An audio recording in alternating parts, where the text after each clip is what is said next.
untuk bayi yang mendapat zinc sampai bayinya pulang dari rumah sakit ya, dia kena kecepatan pertumbuhannya lebih tinggi dibandingkan yang tidak mendapat zinc waktu dirawat ini itu.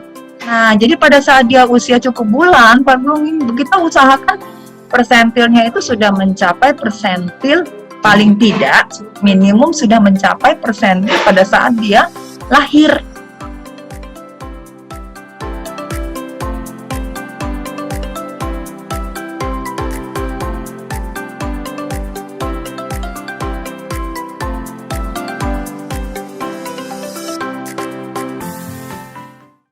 Slide.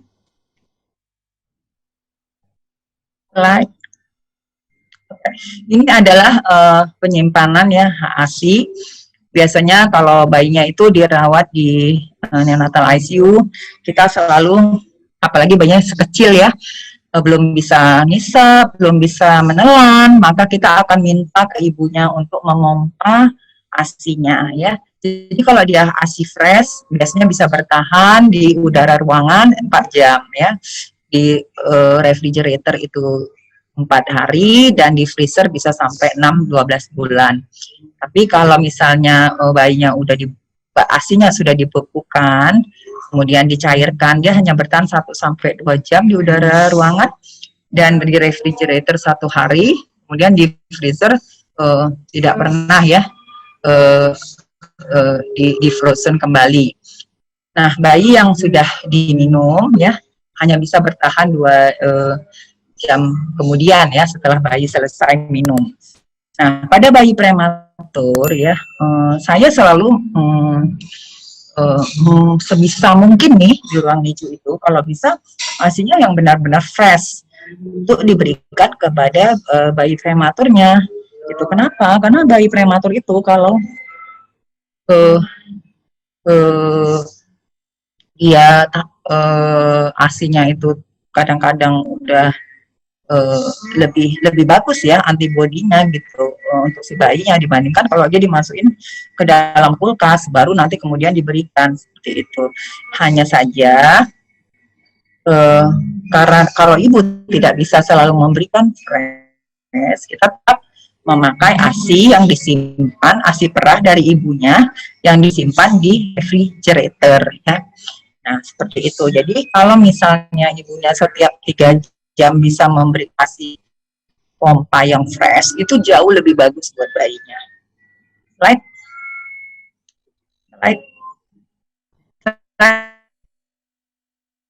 Maaf, slide. Udah? Okay.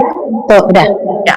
Jadi syarat yang harus dipenuhi apabila ingin mendonorkan ASI itu ibu dari bayi berusia di bawah 6 bulan ya, sebaiknya sehat secara umum, tidak ada larangan menyusui, kebutuhan ASI bayinya sendiri sudah terpenuhi ya, tidak ada riwayat menerima donor darah 12 bulan terakhir, tidak ada riwayat penggunaan obat yang dapat mempengaruhi ASI, dan tidak ada riwayat penyakit menular seperti hepatitis, HIV dan sebagainya.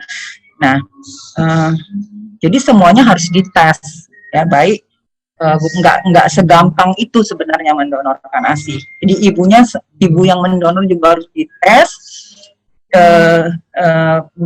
ASI yang sudah diterima dari ibu yang mendonorkan ini pun dikultur, dilihat ada kuman apa enggak di ASI-nya.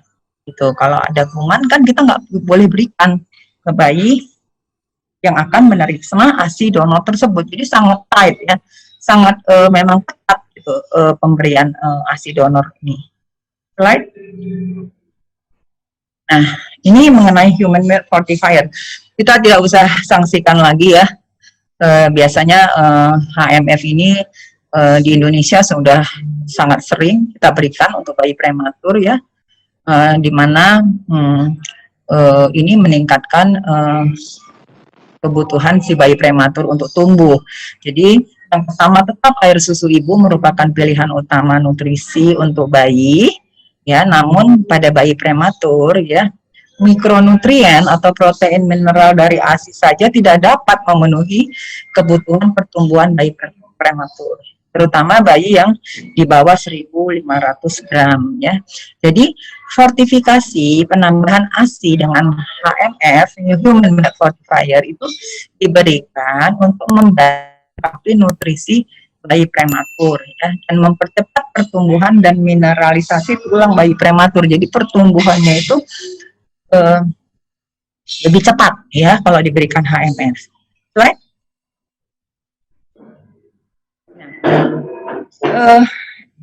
Ini adalah suatu hal yang memang kita anjurkan ya, memerah kolostrum saat masih hamil ya. Itu ibu disarankan untuk memulai memerah ASI kolostrum saat usia kehamilan 35 minggu ya. Terutama pada kehamilan yang sudah didiagnosis akan memiliki kesulitan dalam menyusui. Dan ibu dengan diabetes, di mana risiko hipoglikemi pada bayi itu tinggi, untuk membantu menstabilisasi gula darah bayi. Jadi memang seperti di gambar ya, kita boleh mengambil kolostrum dari ibunya ya, kemudian memberikan ke bayinya, atau sebelum hamil juga udah sering disarankan untuk memerah ASI, sehingga nanti pada saat melahirkan ASINya sudah mulai banyak. Nah, ini yang paling penting ya. Jadi saya udah perhatikan nih, kalau bayinya pulang ya dari NICU misalnya ya, grafik Fenton ini harus tetap di-plot. Misalnya nih, ya bayinya lahir dari 32 minggu gitu ya. Nanti biasanya kan pulang itu sekitar 30, kadang-kadang 34, ke atas itu udah pulang nih. Nah di rumah ibunya harus mengikuti kurva ini gitu. Jadi misalnya dia 36 minggu, berapa berat bayinya, jadi diplot. Apakah dia, ini kan ada persentilnya nih ya, di sini ada persentilnya ya, ini persentil 3, ini 50. Nah target kita adalah di persentil yang 50 ini, yang di tengah. Kalau misalnya bayinya lahir di bawah persentil 50, target kita berusaha untuk mencapai persentil 50 ini gitu. Itu juga lingkaran kepala dan panjang badan ya. Jadi setelah dia, ini kan usia gestasinya sampai 50 minggu nih. Ya, 50 minggu. Nah, setelah ini habis 50 minggu, dia pindah ke kurva WHO atau pakai yang ini, grafik interval. Tapi ini hampir tidak pernah kita pakai. Kita pakai tetap Fenton ini. Setelah 50 kita masuk ke kurva WHO, kurva pertumbuhan bayi yang biasa ya. Yang ada kadang-kadang di buku kontrol, pada saat di buku kontrol itu udah ada kurva dari WHO-nya, atau boleh di searching di internet ya. Jadi kita bisa plot sendiri usia gestasinya dan berat badannya, dia di mana nih, di persentil keberapa gitu. Jangan sampai persentilnya turun, ibunya kagak mengerti. Nah itu yang berbahaya sekali. Jadi kita ingin mengajarkan supaya ibu-ibu yang lahir prematur pada saat keluar dari rumah sakit kan kontrol setiap seminggu setelah pulang kontrol, kemudian kontrol beberapa minggu kemudian. Nah itu diplot berat badannya ya di kurva, supaya kita tahu pertumbuhannya itu sesuai nggak dengan grafik persentilnya ya. Kalau nggak sesuai, nah itu yang tidak baik buat bayinya ya, itu akan mengganggu pertumbuhan dan perkembangan bayinya ya.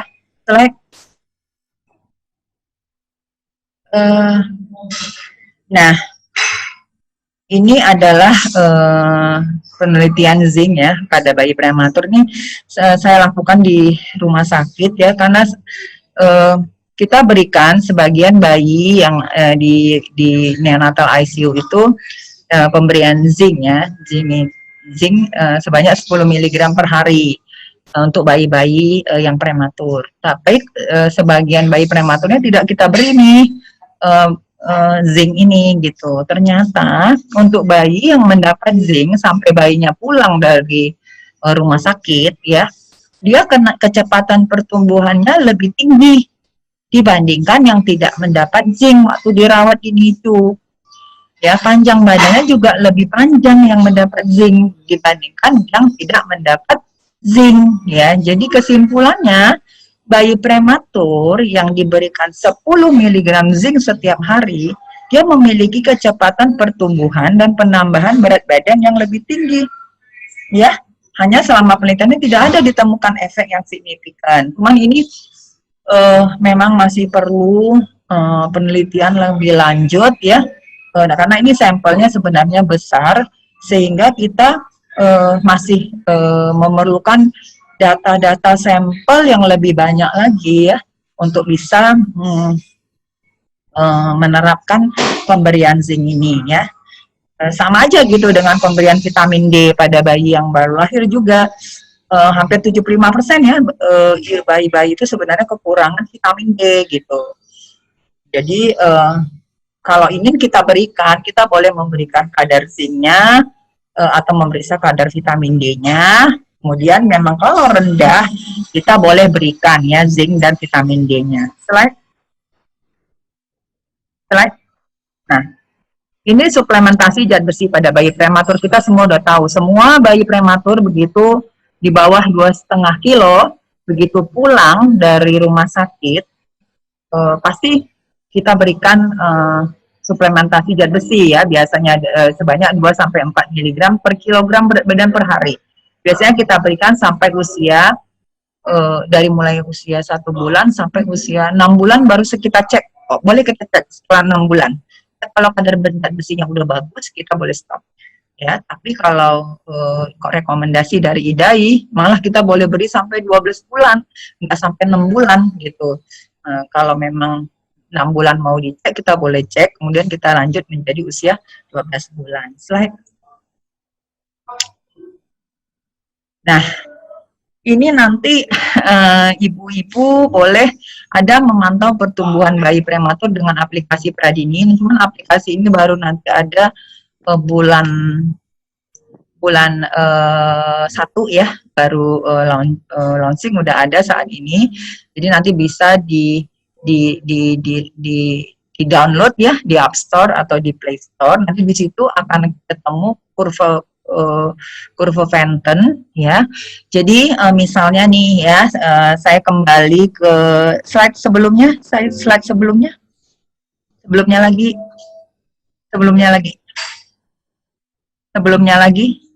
Nah ini slide next slide. Ya. Nah, ini kan grafik Fenton ya, ibu-ibu semua. Nanti misalnya nih, bayinya usia, katakanlah ya, saya kasih contoh, misalnya bayinya usia 32 minggu ya, prematur. Nah, kalau kita ambil persentil ke 50, berarti kan dia ada di sini nih, 32 itu kan sekitar 1,5 kilo.